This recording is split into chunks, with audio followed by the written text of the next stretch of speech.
Saga Metals has just kicked off a major 15,000 meter drill program at the Radar Titanium project in Labrador, and they're targeting a maiden resource estimate in the second half of 2026. Now, the company is also advancing uranium and lithium projects across the country. Joining us is Mike Steer, who runs Saga Metals, to discuss their exploration strategy and what investors should watch for. Mike, thanks for being here. Thanks so much for having me. So you've got four projects across multiple commodities. That's titanium, uranium, lithium, and iron. Why spread across these multiple metals?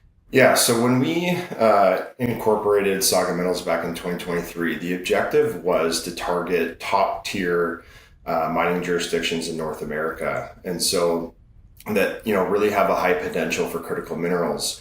And we felt that in the long term, that's the best way to drive value for our shareholders.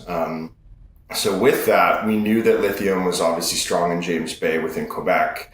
And our Chief Geological Officer, Michael Garrigan, had a very strong thesis that Labrador was very overlooked, very underexplored, and had high potential for these critical mineral projects. And so we were able to pick up 4 properties within a very tight-knit space that we can manage from a central hub. So, keeping our costs down, our efficiencies in check, we can continue to operate these projects either in back-to-back programs or in some cases simultaneous programs. And again, be able to offer our shareholders access to a suite of commodities rather than specializing in just one. Would you say that Radar right now is the current focus of the company in terms of priority? Yeah, absolutely.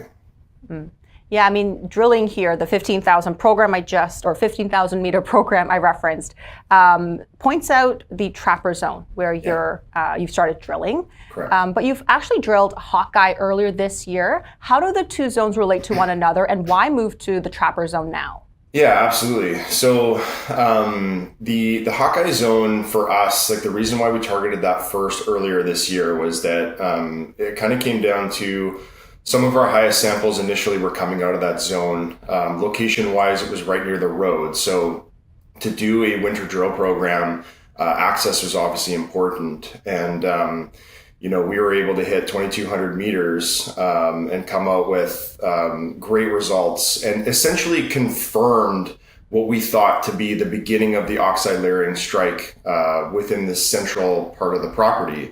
So now moving over to the Trapper Zone, the reason for that is that we were starting to see much more intense magnetism out of our geophysics that we conducted. We were also having obviously the same consistent mineralization within the samples. So the thought process there was that this is starting to look like it could be even bigger than the Hawkeye Zone. Not to mention, if we're able to confirm that there is mineralization in a substantial way, we would now bookend 16 kilometers of the oxide layering strike that starts at the Hawkeye Zone and kind of wraps down around under towards the Trapper Zone, kind of like a horseshoe. Right. And in terms of the number of holes, it's about 25 to 30 holes at Trapper, which is more than what was done at Hawkeye. How will this get you to that indicated resource next year? Yeah, so right now we're targeting about 6 to 10 holes before the December break. Right now, I'd say based on the pace that the team is working, we'll probably hit that 10-hole mark. And then moving towards the 25 to 30 holes heading into the new year, that's what's required essentially to get that resource estimate fully conducted and completed. You have to hit a certain level of structural measurements and we will obviously want to test the entire zone so that we can put a mineral resource across as great of an area as we possibly can. And so we've mapped out a grid with 100-meter spacings over the 3+ kilometer Trapper Zone that will be able to give us the most robust indicated mineral resource that we can possibly do in that area.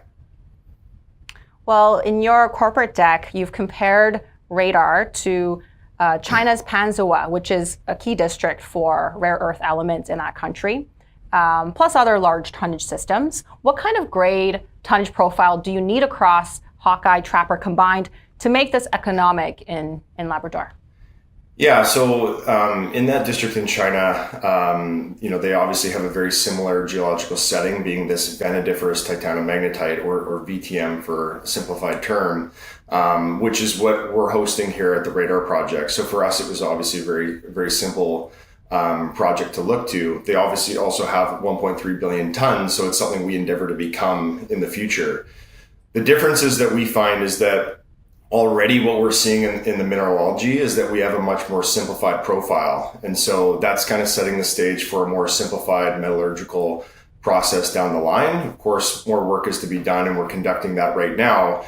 But we're already seeing grades that would be consistent, obviously, with what they're seeing over there. And in some cases, we're actually seeing higher grades.